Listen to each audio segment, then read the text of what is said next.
তো good morning বন্ধুরা। তো আজকে হচ্ছে কিন্তু শনিবারের সকাল, আর সকালটা তোমরা দেখতে পাচ্ছ ওয়েদারটা কত সুন্দর ঠান্ডা। আর তারপরে আমি কিন্তু ড্রেস পরে বেরিয়ে গেলাম হচ্ছে খেলতে, কারণ শনিবার মানেই কিন্তু থাকে হচ্ছে আমাদের ফুটবল ম্যাচ। তো আগের সপ্তাহে ছিল না, এই সপ্তাহে আছে। তো আজ ভাইয়ের সাইকেল নিয়ে কিন্তু বেরিয়ে পড়লাম। তো দেখো বন্ধুরা, সকাল সকাল ওঠাটা কিন্তু খুবই চাপের। তো অনেকের কাছে এইটার প্রবলেম মনে হয়। তো হ্যাঁ, আমার কাছেও প্রথম একটু অসুবিধা হচ্ছিলো। তারপরে কিন্তু যখন এটা ঠিকঠাক হয়ে যায়, সব কিছু আমার শরীরে কিন্তু মেনে নেয়, তারপরে কিন্তু এটা আর অসুবিধা হয় না। কিন্তু যখন তুমি ঘুরে আসবে, আবার যখন তুমি এক্সারসাইজ করে বাড়িতে ঢুকবে, তখন কিন্তু শরীরে কিন্তু একটা আলাদাই ফ্রেশনেস আসে। তো দেখো 6:30টার মধ্যে আমি মাঠে ঢুকে গেছিলাম, বাট মাঠে কিন্তু কেউ আসেনি। তো অনেকক্ষণ ওয়েট করলাম, তারপরে আমাদের খেলা হলো। আমি খেলার ভিডিওটা করতে পারিনি, কারণ আজকে কেউ ভিডিও করার মতন ছিল না। তাই জন্য তারপরে কিন্তু একটু জল নিয়ে মুখ হাত পা ধুয়ে নিলাম, কারণ যে প্রচুর ওয়েদার গরম ছিল। হ্যাঁ, মেঘলা ওয়েদার থাকলেও কিন্তু হিউমিডিটি অনেক ছিল। তারপরে কিন্তু খেলা হয়ে গেল, তারপরে আমরা চলে গেলাম একটু চা খেতে।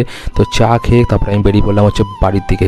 দেখো বাড়ির দিকে আসছে আর ঘেমে স্নান করে গেছি পুরো, এত রোদ্দুর। কিন্তু বেলায় অনেক রোদ হয়ে গেছিলো, কিন্তু আজকে কোনো স্কিপিং কিছু করতে পারিনি। তাই জন্য বাড়ির ছাদে এসে যে করে নিলাম, তারপরে একটু বাটারফ্লাইটা করে নিলাম, কারণ বাটারফ্লাইটা না করলে কিন্তু শরীরে অনেকটা প্রবলেম হয়, এবং কুচকিতেও যদি প্রবলেম থাকে তো এগুলো তোমরা করতে পারো। তারপরে কিন্তু হাইনি করে নিলাম।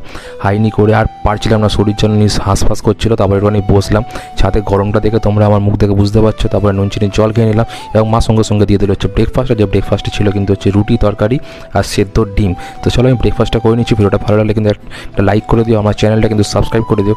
4,500 সাবস্ক্রাইবার হতে কিন্তু খুব তাড়াতাড়ি আমরা চলে এসেছি। চলো দেখা হচ্ছে।